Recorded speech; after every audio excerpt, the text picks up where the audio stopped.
आजको भिडियोमा धान रोपाइको सुन्दर पल र केही झलकहरू लिएको छु। भिडियो अन्तिमसम्म हेरेर साथ दिनुहोला। नमस्कार सबैजनालाई। सबैजना आरामै हुनुहुन्छ? हामी चाहिँ यता एकदम ठिक छौँ। अनि यता चाहिँ हाम्रो आज धानको बिउ काट्दै हुनुहुन्छ। घाम धेरै चर्को लागेको थियो। सबैले छाता ओढेर बिउ काट्दै हुनुहुन्छ। अनि बिउ यता घामले सुक्छ भनेर यसरी बिउहरू सबै दल्लो पारेर राखेको छौँ। यो कसरी राख्ने यो पनि हजुरहरूले हेर्दै गर्नुहोला। यसरी बिउहरूको पात चाहिँ भित्र राख्नुपर्छ र जरा बाहिर देखाएर बिउ खापीमाथि खाप राख्नुपर्छ। यसरी राख्यो भने बिउ घामले सुकाउँदैन। त्यही भएर यसरी राख्दैछु।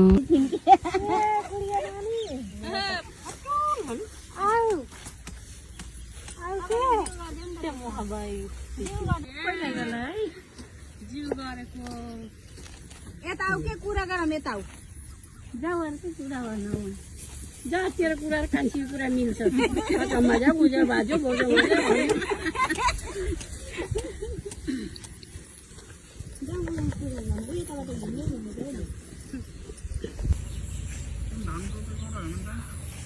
पानी लगाउनको दुःख हुन्छ।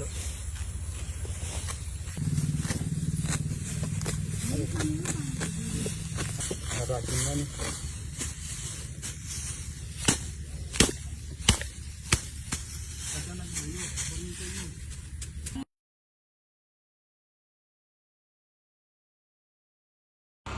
खेतमा पानी लगाएर जोत्नु लाग्दा चाहिँ हेर्नुहोस् त यसरी बकुल्लाहरू किरा खानको लागि कति धेरै आउँछन्। रमाइलो लाग्छ देख्दा पनि। तर के गर्नु, प्रकृतिको नियमअनुसार एक जीव अर्को जीवको आहारा बनाएर आफ्नो जीवन निर्वाह गरिरहेको हुन्छ। अब यता चाहिँ हाम्रो धान रोप्नको लागि लगभग रेडी हुन लागिसकेको थियो। यता चाहिँ हाम्रो रासायनिक मल डिएपी फाल्दै हुनुहुन्छ। यो चाहिँ अब ठाउँ अनुसार भएर होला, यो अलिअलि फाल्नै पर्छ। ल अब भने बिउ फालिदिँदै हुनुहुन्छ।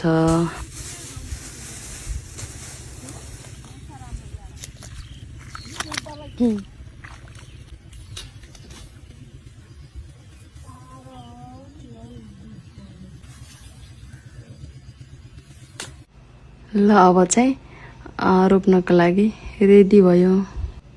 रोप्न लाग्दै हुनुहुन्छ दिदीहरूले।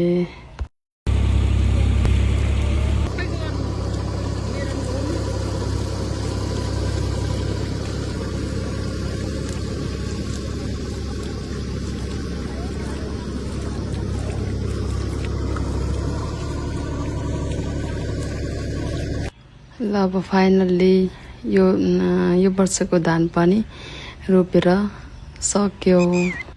आजको यो दुःख पसिना मेहनतले भोलिको चाहिँ सुखको भकारी हुनेछ भन्ने आशा गर्दछु।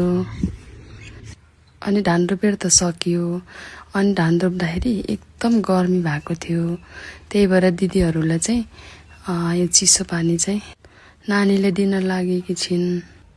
आजको धान रोपाई काम सफलतापूर्वक सम्पन्न भयो। कदा घाम, हिलो र थकान कुनै पनि पर्वाह नगरिकन मन लगाएर काम गरिदिनु भएकोमा सम्पूर्ण दिदीबहिनीहरूलाई हृदयदेखि धन्यवाद भन्न चाहन्छु। Thanks for watching me. Bye by.